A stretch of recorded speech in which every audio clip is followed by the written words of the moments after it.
Hey there, this is Kat, and you are joining me in my live podcast. And today I am going to be speaking to Michael, a good friend of mine. I've had him on my podcast a couple times, and I'm excited to have him on again, especially now in January as we kick into the year. Michael is the CEO of Full Service Consulting Group. I'll bring him on.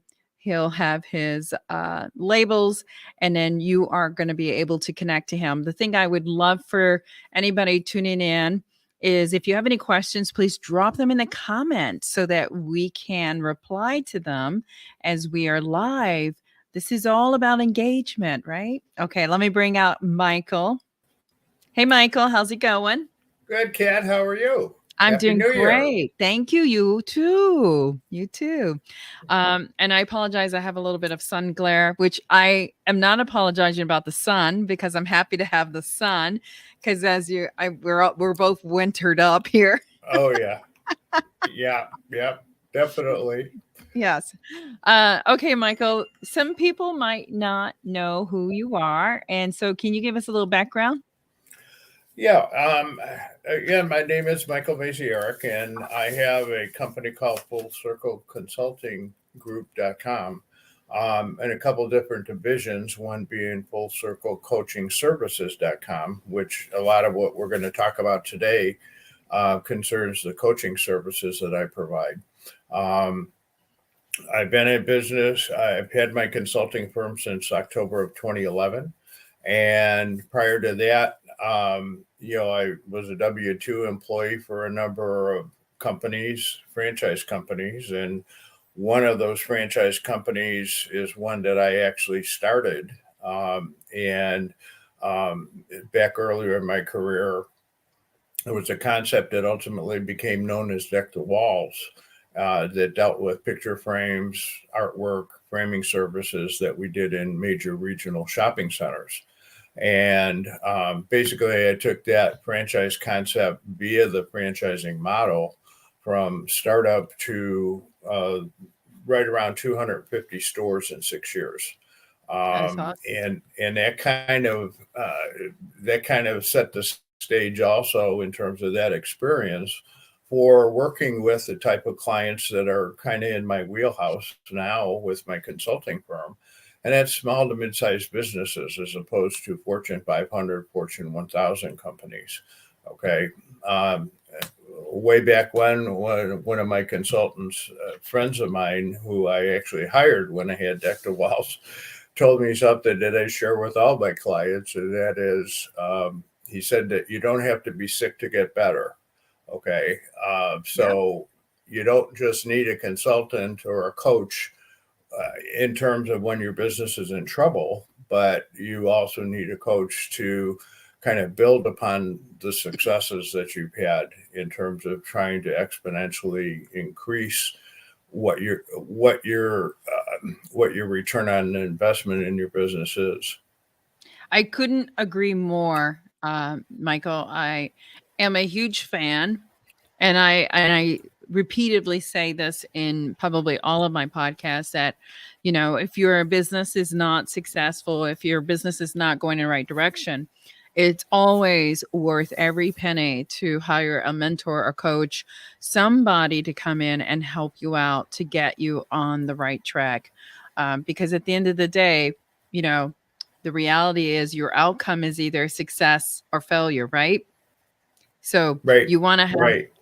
success. I mean, there's only, success or failure. I mean, it's black and white, unfortunately, when it comes to business.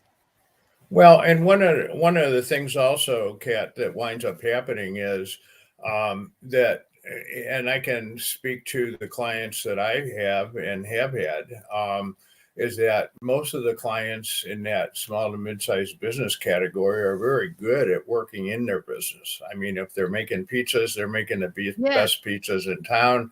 If they're providing any other types of services to people, they are absolutely the best in terms of what the quality of the product and service that they provide. But one of the major things I think that I bring to companies, and you do in terms of what you do, and any other coach does, is it brings people an opportunity to work on their business as opposed to Mm-hmm. just in their business. And Yep. part of working on their business is having someone who can take a a um, a innovative look at that Yep. business in terms of seeing where there are opportunity areas that haven't been pursued so far and haven't been capitalized and cashed in on and Yes. monetized. Absolutely. And I'll give you a great example. So, because we talked a little bit about this before coming on. And so I run into this in two different arenas. You know, I have Advertise, which is my marketing company, and then I have the business broker. I'm going to talk to the Advertise situation in marketing. The thing that I saw a lot of in the end of fourth quarter was a lot of people pulling back saying, you know, my numbers aren't there. I need to cut marketing and I need to reassess that as we go into 2024. So basically, they're working with their accountant, they're going through their numbers, they're reviewing, right? And it's Mm-hmm. not looking as lovely as they thought it was going to be. And they're looking for immediate cuts. And this seems to be always the go to. The go to is marketing. And, you know, my conversation with companies, and you can certainly add to this. My conversation always is, why cut the one thing that's bringing you revenue? Why would you do that? You're cutting yourself off at the Right. knee. You've got Yeah. to find other areas to cut, because why would you cut yourself off at the knees and then 3 months later I can predict what's going to happen? You're going to be behind because you cut your marketing. Whereas if Mm-hmm. you were a little more strategic and cut other areas, and then you can add to this, then you would be ahead of the game because you're still reminding people to buy you, right? Reminding people to Right. buy you 3 months later, and you're creating some traction. Whereas before, cutting marketing, you're not. You're just not. I can predict what's going to happen, and you're going to be way more behind than what you anticipated. But please add to that, Michael, because Okay. again, I see it a lot every year. Well, and I think a good reason for that is, and this kind of distinguishes what I do in terms of the approach I take with clients in my consulting, is that in my experience with that demographic, small to mid-sized business, again, what people typically will ask me right up front is, what is the one thing that I can do that's going to improve my business? And I want to take my business to the next level, and I'm looking for that one thing that exponentially is going to propel me to that level. Right. And I have effectually termed what they're looking for as a silver bullet for their business. Yes. And I can tell you that with over 40 years in business, I can assure you, as sure as I am sitting here, that Mm-hmm. there is no silver bullet. Okay. However, that's again where my approach differentiates in the way I work with customers and clients. And that is because there are 12 areas that are common to every business, Yep. whether in terms of areas that are potential improvement areas.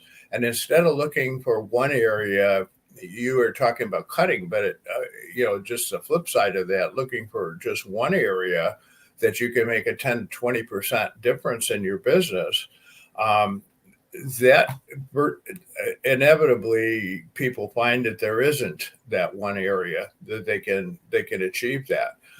Now, my approach takes these 12 areas that are common to all businesses, um, that represent opportunity areas, and instead of making a 10 to 20% change in one of those areas, basically look to make a 1 to 5% improvement in as many of the 12 areas as potentially are opportunities for improvement. What Absolutely. that what that does, Kat, is it takes advantage of something that's called the compounding effect. Okay. And I think we've all heard this before, that if you take a penny and double it every day for 30 days, you wind up with $5 million. Okay.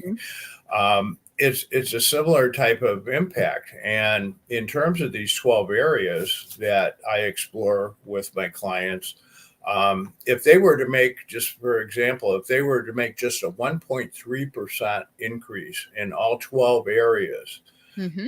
they would double their net profit, whatever their current net profit is. That's And amazing. 1.3% is not a whole No, it's lot. not. It's not Okay. And that has impact in a couple of ways. Number one, it has impact obviously in terms of their cash flow. right. And in terms of that has impact in terms of their ability to grow their business and take advantage of other opportunities to talk to you about how to increase their advertising and marketing so Yep. to be able to improve their business. But the other thing that it does by improving, and again, the other differentiation I have is that most of these 12 areas talk about the net profit improvement that we can make in businesses versus just the revenue side of business. Right. Okay, as we all know, you don't take revenue to the, you take revenue to the bank, but you don't get to keep all of that revenue and have it be useful to you in other fashions. Um, what what what I do and the focus that I have on the profitability of the business not only improves certainly the cash flow, not only improves the opportunities to take advantage of other things that perhaps people aren't taking advantage of right now, but the other thing by increasing the sales, not just the sales but the profit of the business, they're also improving the market value of that business so that at some point when they decide to exit the business, that has to be a focus as well. And I know that's another business that Yeah. you're involved in besides advertise as far as marketing.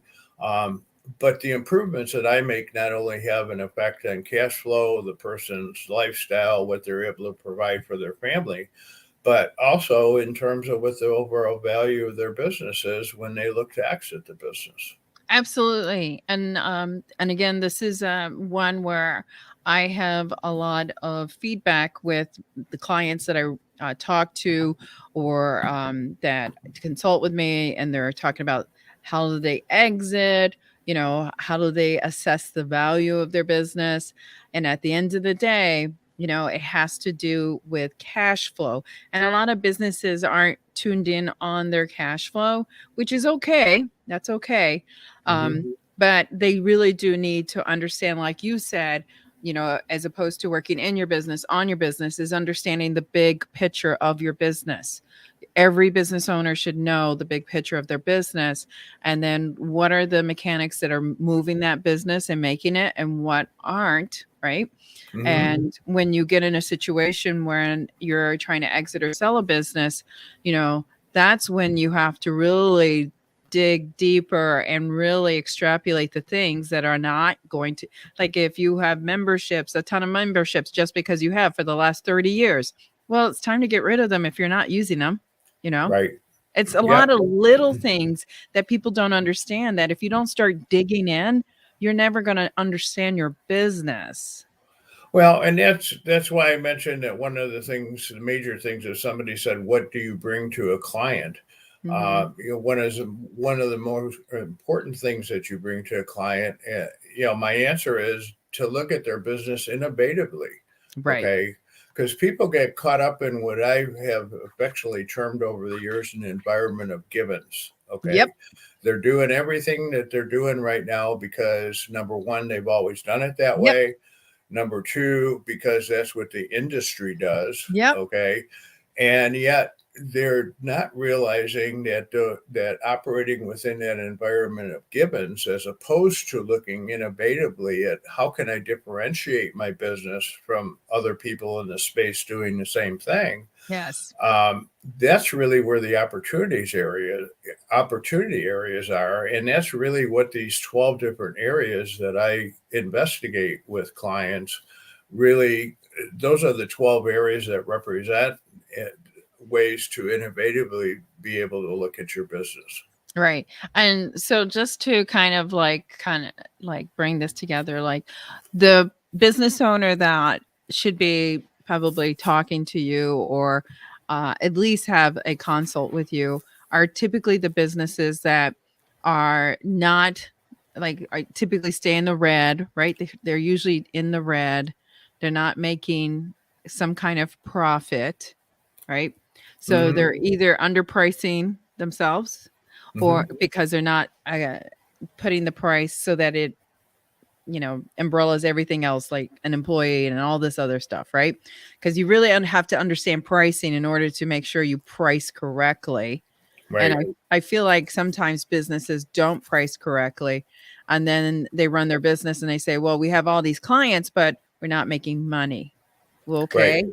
How many Right. employees do you have? And maybe we need to trim back on employees if we're not making money. Well, and a simple example of that, Kat, because you and I are consumers as well Hmm. as doing what we do in terms of business, and you see these sales all the time: buy one get one free, which is essentially 50% off, right? Right. Um, or you see 25, 30, 40% discounts, and this I kind of intrinsically knew, but it really smacked me in the face when somebody told me this. Do you know that if somebody sells a widget for $100 and their bottom line profit is 10% on that widget, Yep. and they take a 10% reduction in the price of that widget, do you know that they have to sell twice as many of those widgets to Yes. make the same amount of money? Yes. That just, I mean, like I say, I mean, it kind of intrinsically knew that, but it really, when somebody mentioned that to me, I said, wow, okay. Yeah. And really, price competition and being sensitive to pricing certainly is one consideration in terms of evaluating a business and where they are within their marketplace, Yep. but it's not the only thing. Yep. Okay. And actually, if you wind up getting into a situation where all you're doing is competing on the basis of price, You're gonna the beat abs- yourself up. Yeah. but the absolute winner is going to be the person that's got the deepest pockets. Yes. Okay, that's the absolute winner. Why not look at other ways that you can differentiate yourself to really represent value to your customer, not just price, but value Absolutely. to your customer, which is a function of both, um, certainly the price, but also in terms of what that customer is getting from you that they're not able to get from everybody else. And Yeah. that's a perspective that again I can provide to people in terms of the work that I do with them. Oh no, absolutely. And I think another thing I can interject with, and you can add on to it, is, with my other company, my marketing company, I always get a lot of, business owners who want to meet and create a strategy, right? Create a marketing strategy for their business, their brand, and increasing traffic or what have you. But they're also not creating a sales strategy, right? They're not creating a strategy within their company or their team of, what are some of the things that we can do to increase revenue? So Mm-hmm. marketing is completely separate, you know, but you also need to think about the sales strategy and the minutia of the company of what is your strategic strategy to increase revenue? You know, are you going to have your team make more calls? Are you going to do more networking event? Because they're hand in hand. You need one with the other one needs the other one too. And it really is about, what is your game plan to increase revenue with your sales team, Right. and your sales team could be you, but, what is that strategy? And then are you Yeah. holding yourself accountable, right?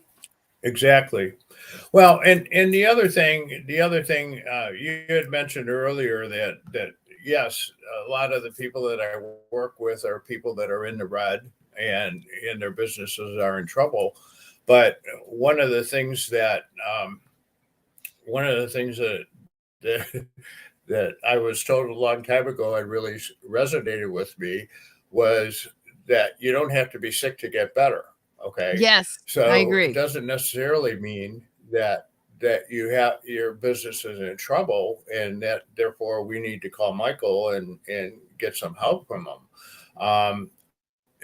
The other thing that is very important here also that I wanted to mention that I can be of assistance to folks with is most small to mid-sized business folks are basically, in terms of marketing, as you mentioned, Kat, are Yeah. concerned with and are are totally consumed with what I call the tactical side of marketing. What does my website look like? What does Yes. my Yeah. social media program look like? And what I like to tell people, and sometimes this is the biggest hurdle to get over with a business owner, is that those tactical things are important, certainly, but the basis of success in terms of marketing is really your messaging.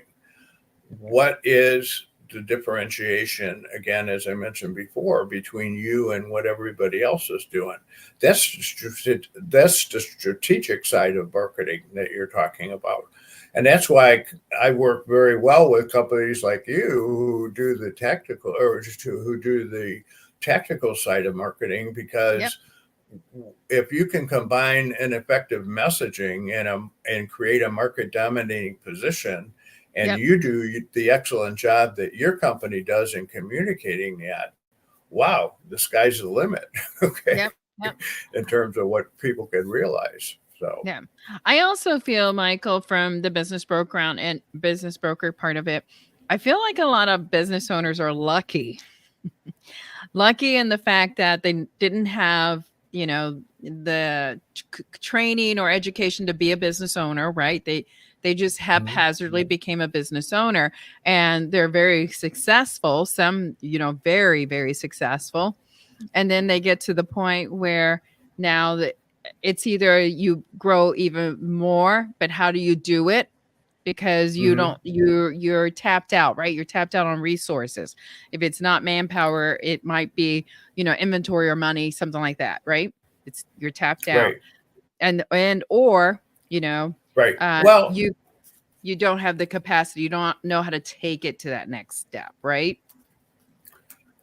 Well, and a lot of times it comes down to, again, Kat, what I mentioned before, working in your business versus working on your business. Okay. Mhm. Um, one of the biggest challenges that I've seen that a lot of folks have as they grow is that they get their business to a point where what that number one, they lose perspective as to, because of the environment of givens that they operate in, as to what are those other areas.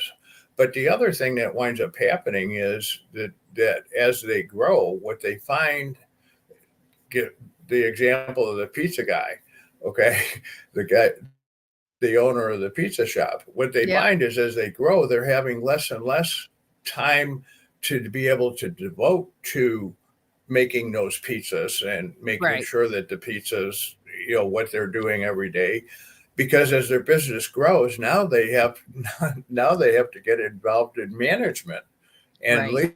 leadership of that Yep. business, as opposed to them doing it, a lot of those things themselves, having to get involved with hiring people, getting the right people, training the right people, and becoming a manager and getting those same results by getting them through other people, as opposed to doing it themselves. And that's Right. kind of another facet besides the coaching services that I provide, that we've talked about. I do a lot of leadership training with folks as well. So Okay. it's part of Full Circle Consulting Group, the umbrella company. So, Yes. Okay. So I know that you have a couple of things that you're offering today. Do you want to kind of explain it? And I think you should talk about your book first, though. okay. Okay. Well, I have a ebook that I did that's called Leads Unchanged: 52 out of the box lead strategies that will lead you to the bank. Okay. I labored a long time in terms of coming up with the title of that book, but I'm pretty happy with it right now, because that's Yeah. exactly what the book does.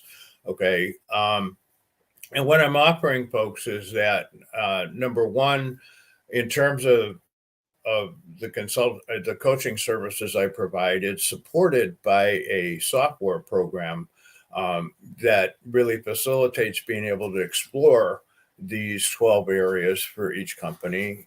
Actually, you can take a deeper dive, and I usually wind up doing that with clients after we've initially looked at the first 12, which are agnostic to product, service, or industry, by the way.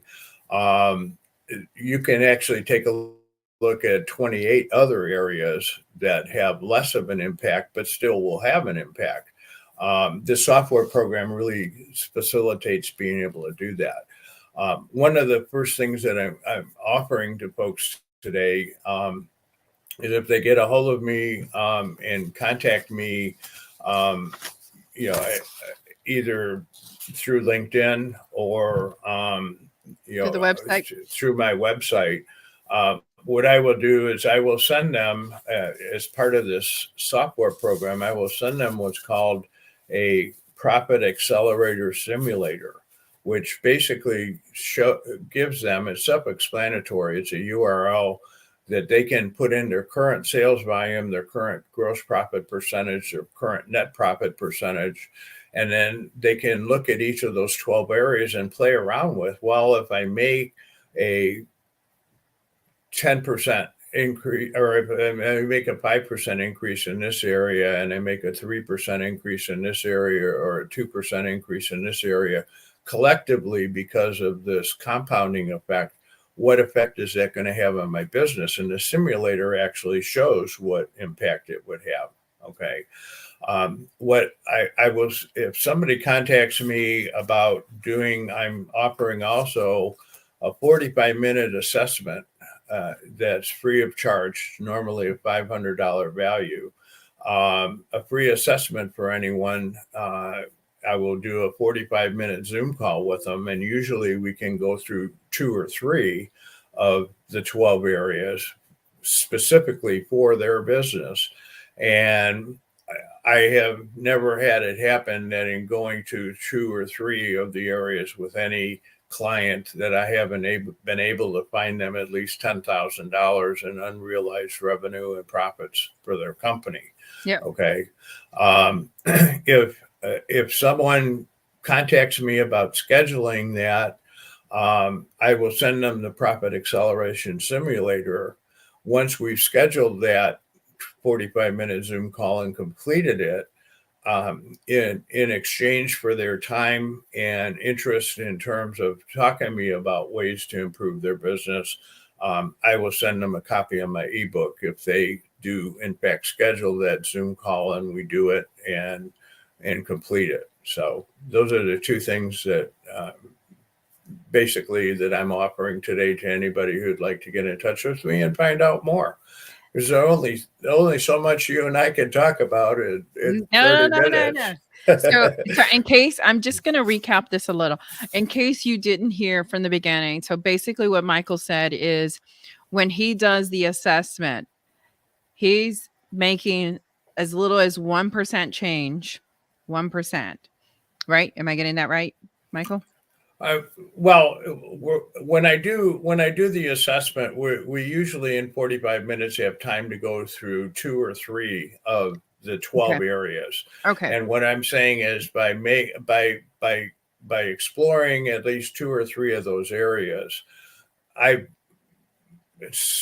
traditionally been able to find, a minimum revenue, of $10,000 of unrealized revenue. That's what I was trying to get at. Thank you for clarifying. That's what I was trying to. So if you want to find $10,000 of revenue, it's worth the 45 minutes, even just to go through his workshop, his assessment. So I would highly advise, it's worth your time. Take the assessment, go through the workshop, the 45 minutes with Michael. Because if you want to kind of get a feel for him finding this revenue, he will find it. And again, he's got a software program. He's also offering the free ebook if you schedule it on his Calendly, or reach out to him on the website or through LinkedIn, because he is available through LinkedIn. Yep. Am I correct now, right? You are absolutely right. Awesome. You are absolutely right. Well, Michael, it's always a pleasure having you on my podcast. Thank you so much for joining me today. This was fabulous. I hope that a lot of people do reach out to you. This is the time of year to start planning. This is the time of the year to start thinking about the things that you're doing for companies. Got to do it now. Well, and I appreciate you given me the opportunity to kind of tell my story. And one of the things that somebody told me, again, a lot of things resonate with me over the years that I've heard. And one of the things told me that one of the things that people told me was that you spend the first third of your career learning, you spend the next third of your career earning, and you should spend the last third of your career giving back.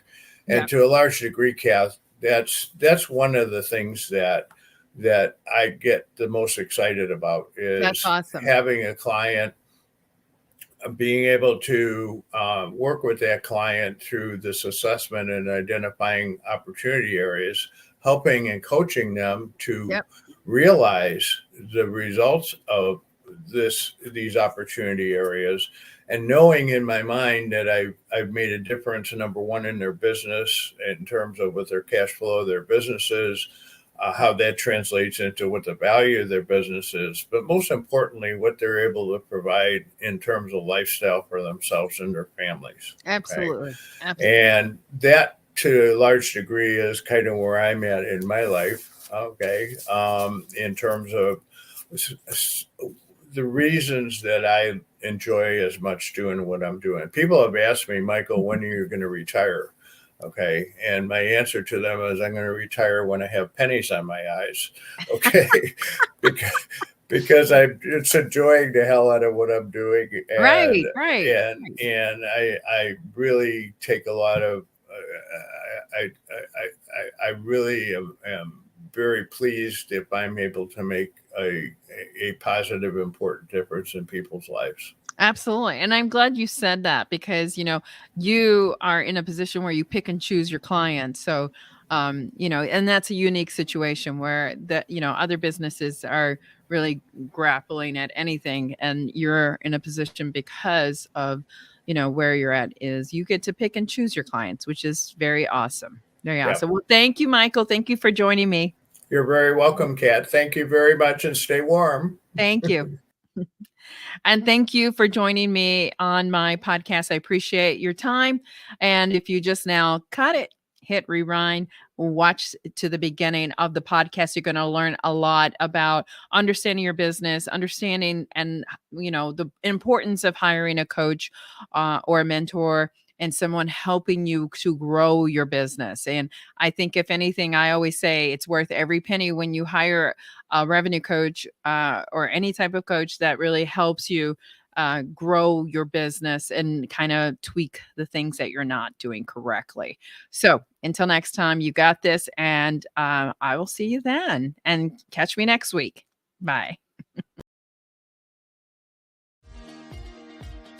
What is the one thing that you need in order to sell your business successfully and at a price point that you are going to love or you can live with?